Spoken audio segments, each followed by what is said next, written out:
मैं डॉक्टर कोमल, SM college, Hindi विभाग। आज हम आचार्य रामचंद्र शुक्ल की आलोचनात्मक दृष्टि पर विचार करेंगे। काव्य के प्रति आचार्य रामचंद्र शुक्ल का दृष्टिकोण व्यावहारिक एवं प्रत्यक्षवादी था। वे मानते थे कि काव्य का जीवन के साथ रागात्मक संबंध है। काव्य जीवन की रागात्मक अभिव्यक्ति है। उस समय काव्य के विषय में दो धारणाएं प्रचलित थीं। पहली धारणा, जिसमें अपेक्षाकृत प्रचार था, यह थी काव्य एक कला है। इसका आयात पश्चिम से हुआ था तथा इसकी परंपरा अरस्तु से आरंभ होकर हेगेल के कला विवेचन में दार्शनिक पीठिका पर प्रतिष्ठित हो गई थी और साहित्य समीक्षा के ग्रंथों में सामान्य रूप से प्रचलित थी। दूसरी धारणा, जो इसके विरोध में उठ खड़ी हुई थी, भारत की प्राचीन चिंतन धारा से संबद्ध थी। कवि प्रसाद ने उसे पुनर्जीवित करते हुए स्पष्ट शब्दों में घोषणा की कि भारतीय चिंतन परंपरा के अनुसार कला की गणना उपविद्याओं में की गई है और काव्य को विद्या माना गया है। अतः काव्य को कला मानना उसका अवमूल्यन करना है। काव्य तो वस्तुतः आत्मा की संकल्पात्मक अनुभूति है। शुक्ल जी इस विवाद में नहीं पड़े। उन्होंने काव्य को कला मानने से स्पष्ट शब्दों में इनकार किया। फ्रॉयड के इस मंतव्य पर कि काव्य का संबंध अंतर्भुक्त कामवृत्ति के साथ है, तीखा व्यंग करते हुए उन्होंने लिखा है कि काव्य को कला मानने का यही अंजाम होना था, परंतु काव्य को आत्मा की संकल्पात्मक अनुभूति मानने वाली गुरु गंभीर दार्शनिक परिभाषा की भी उनके लिए विशेष सार्थकता नहीं थी। काव्य का जीवन के साथ सहज संबंध स्वीकार करते हुए वे उसे जीवन की रागात्मक अभिव्यक्ति मानकर आश्वस्त हो गए। काव्य के लक्षण रूप में शुक्ल जी के दो वक्तव्य प्रायः उद्धृत किए जाते हैं। पहला, जिस प्रकार आत्मा की मुक्तावस्था ज्ञान दशा कहलाती है, उसी प्रकार हृदय की मुक्तावस्था रस दशा कहलाती है। हृदय की इसी मुक्ति की साधना के लिए मनुष्य की वाणी जो शब्द विधान करती आई है, उसे कविता कहते हैं। दूसरा, कविता वह साधन है जिसके द्वारा शेष सृष्टि के साथ मनुष्य के रागात्मक संबंध की रक्षा एवं उसका निर्वाह होता है। इस दूसरे वक्तव्य को वास्तव में काव्य के लक्षण का नहीं वरन प्रयोजन का निर्वचन करता है, क्योंकि वह काव्य के सिद्ध रूप का नहीं साधन रूप का ही विवेचन करता है। अतः काव्य लक्षण के रूप में पहले मंतव्य पर ही विचार करना होगा। यह काव्य लक्षण शुक्ल जी की अपनी विशिष्ट चिंतन पद्धति का द्योतक है।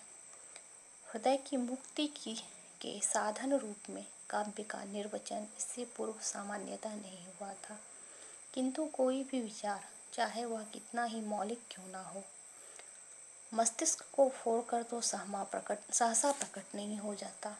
उसके मूल में जीवनगत अनुभव, अध्ययन मनन के संचित संस्कारों का जाल बिछा रहता है और यह किसी न किसी पूर्व परंपरा से जुड़ा होता है। प्रस्तुत लक्षण के विषय में यह सत्य है। इस प्रसंग में सबसे पहले विश्वनाथ का यह प्रसिद्ध लक्षण उभरकर सामने आता है, वाक्यम रसात्मक काव्यम। यहाँ शुक्ल जी का शब्द विधान वाक्य का ही भाषांतर है और प्रमाता को हृदय की मुक्तावस्था या रसदशा तक पहुँचाने की क्षमता रसात्मकता अथवा रसोद्बोधन की शक्ति से भिन्न नहीं है। संस्कृत काव्य शास्त्र के क्षेत्र में शुक्ल जी का सर्वाधिक घनिष्ठ परिचय विश्वनाथ के साथ ही था। इसके अनेक प्रमाण उपलब्ध हैं। अतः उनके अंतर्मन में उपयुक्त लक्षण के संस्कार होना कोई आश्चर्य की बात नहीं है। फिर भी विश्वनाथ और शुक्ल जी के लक्षणों में पूर्ण एकात्म नहीं है। रस तत्व के आख्यान में शुक्ल जी का रास्ता विश्वनाथ से अलग हो जाता है। विश्वनाथ द्वारा परिगणित रस अनुबंधों में से शुक्ल जी को सामान्य अनुबंध तो स्वीकार थे, किंतु उनके 2-3 विशेष अनुबंधों के साथ उनका निश्चित मतभेद है। रस का आविर्भाव सत्व के उद्रेक की अवस्था में होता है। उसका आस्वाद अपनी सत्ता से अभिन्न है, अर्थात वह आस्वाद्य रूप ही है। उसके आस्वादन का अधिकारी केवल सहृदय होता है, सांसारिक धंधों में लिप्त सामान्य जन नहीं। रस के आस्वादन में विभावादि अवयवों की पृथक अनुभूति न होकर समस्त प्रपंच की अखंड या समेकित अनुभूति ही होती है। यह पूर्ण तन्मयता की अवस्था है। इसमें किसी अन्य विषय का ज्ञान नहीं होता।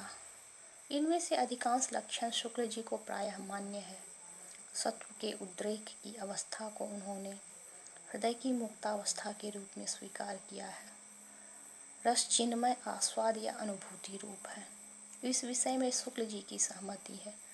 रस दशा मनोदशा ही तो है। यद्यपि आस्वाद और अनुभूति की अपेक्षा मनोदशा में चित्त वृत्ति की स्थिरता और इसी अनुपात में उससे उसकी वस्तु सत्ता का आभास भी मिलता है। सामान्यतः शुक्ल जी यह मानते हैं कि रस चर्वन के समय उसके विभिन्न अवयवों की पृथक या अखंड अनुभूति न होकर संपूर्ण विधान को समेकित अनुभूति होती है। किंतु विश्वनाथ तथा संस्कृत के अन्य आचार्यों से भिन्न रस की कोटियों मानने के कारण अखंडता की धारणा में कुछ न कुछ शैथिल्य अवश्य आ गया, क्योंकि संस्कृत काव्य शास्त्र में मान्य अखंडता के अंतर्गत केवल खंडों के ही नहीं कोटियों के भी अभाव की व्यंजना निहित होती है। रसानुभूति के समय पूर्ण तन्मयता की स्थिति पर शुक्ल जी ने भी उतना ही बल दिया है। वे मानते हैं कि सौंदर्य की चेतना में प्रमाणता की चित्तवृत्ति विषय के साथ एकाकार हो जाती है। यहाँ तक तो विश्वनाथ के रस विवेचन के साथ आचार्य शुक्ल प्रायः सहमत है।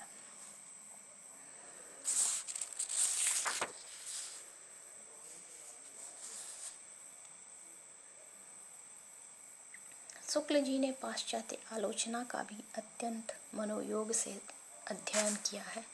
धन्यवाद।